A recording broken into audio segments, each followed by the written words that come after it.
घंटा पुलिस संज्ञान नहीं ले पाई। यानी पुलिस पूरी तरह फेल्यूर है, निकम्मी है पुलिस। अगर हमको छेड़ोगे तो छोड़ेंगे नहीं, कानून के दायरे में। जो मुकदमा हुआ है वो किसी आम पब्लिक ने नहीं किया है। एक मनगढ़ंत कहानियों के आधार पर कूट रचित षड्यंत्र कर कुछ राजनीतिक व्यक्ति और बाढ़ के एएसपी द्वारा एक घटना को बिना घटना हुए अंजाम दिखाने की प्रयास है, जो पूरी तरह असत्य एवं निराधार है, जिसका हम घोर विरोध करते हैं। और आने वाले समय में लोहिया जनता दल कानून के दायरे में रहकर कानून के सभी उच्च पदों पर बैठे अधिकारियों से हम लोग मिल भी रहे हैं, पत्राचार भी कर रहे हैं, आगे भी मिलेंगे।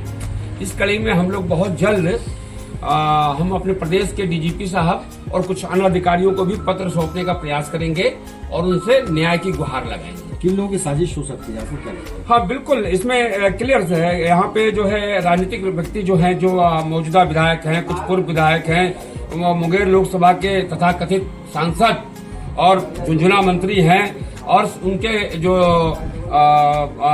संरक्षण में रहने वाले अधिकारी हैं, उन लोगों की साजिश है। तो लोहिया जनता दल एक नई पार्टी है, तो उससे कितना खतरा इन लोगों को महसूस हो रहा है? आने वाले भविष्य में अगर खतरा महसूस नहीं होता तो इस तरह का षड्यंत्र नहीं किया जाता। ये मुझे बताने की आवश्यकता नहीं, ये आप स्वयं समझ सकते हैं।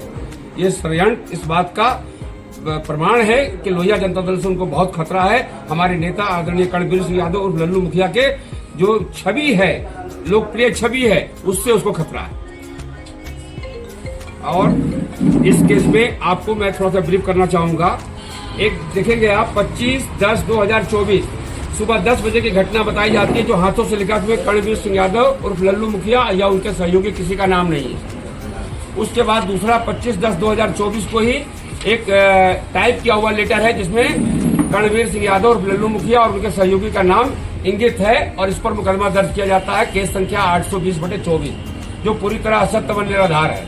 फिर उसी घटना के संबंध में, उसी जमीन की कब्जेदारी के संबंध में दूसरा मुकदमा 28/10/2024 को राजेश्वरी देवी के पति हीरादास के द्वारा किया जाता है। 72 घंटा 25 तारीख से लेकर और 28 तक 72 घंटा होता है। और पहले 25 तारीख की घटना में लिखा हर हथियार से लैस होकर आए, फायरिंग किए, जेसीबी मशीन लगाए और बहुत सारे लोग आए। तो इतनी बड़ी घटना को 72 घंटा पुलिस संज्ञान नहीं ले पाई। यानी पुलिस पूरी तरह फेल्यूर है, निकम्मी है।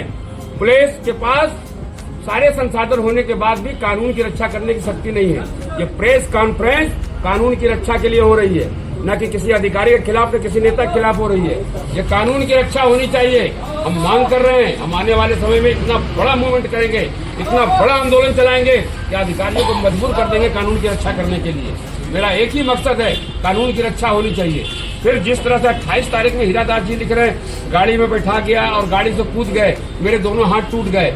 अरे गाड़ी से कूदेंगे तो पैर टूटेगा ना, सर में कहीं चोट आएगी ना। है इसकी मेडिकल रिपोर्ट कहाँ है इस केस की? सर की, पीठ की, हाथ की कहाँ है मेडिकल रिपोर्ट?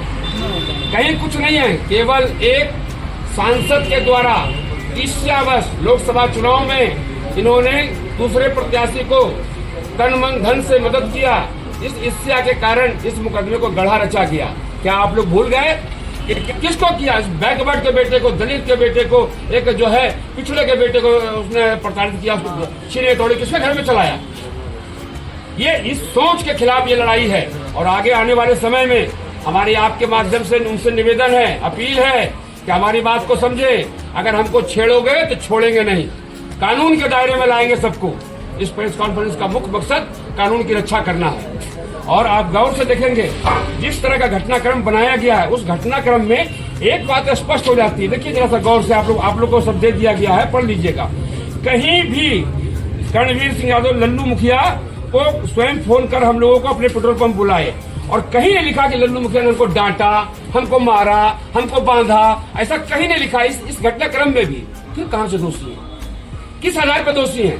कहीं फरियादी ने नहीं लिखा है। रूरल एसपी से तो आप मिले थे? जी हाँ, मैं रूरल एसपी से 5 तारीख को मिला हूँ, और मुझे आशा है कि वो न्याय करेंगे। कल भी मेरी बात हुई है और उन्होंने भरोसा दिया है कि न्याय होगा। लेकिन जब केस ट्रू होता है तो जैसा मुझे रूरल ऑफिस से जानकारी मिली, साहब से जानकारी मिली है कि वो फाइल वहाँ जाती है, कहाँ?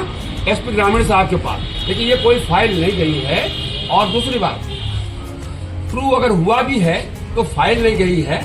और ये जो कल गिरफ्तारी हुई है वो सरासर गलत है, क्योंकि ये पुनः विवेचना की जांच के संबंध में हम लोग एसएसपी साहब से भी 4 तारीख को मिले।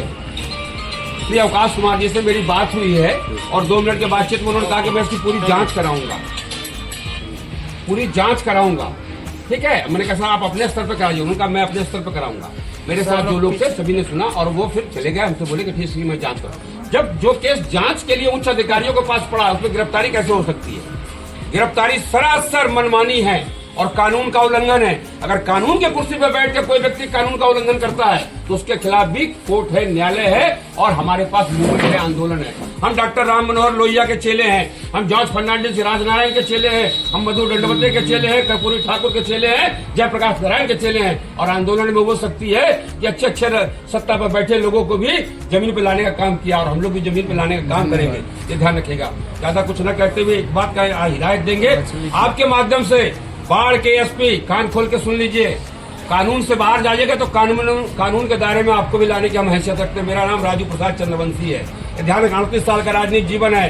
आप जैसे कितने भी अधिकारी आए, जिसने अच्छा काम किया उसका सम्मान किया हमने, जिसने भी कानून के खिलाफ काम किया उसके खिलाफ हम जी भर के लड़े और आपके खिलाफ भी जी भर के लड़ेंगे। धन्यवाद।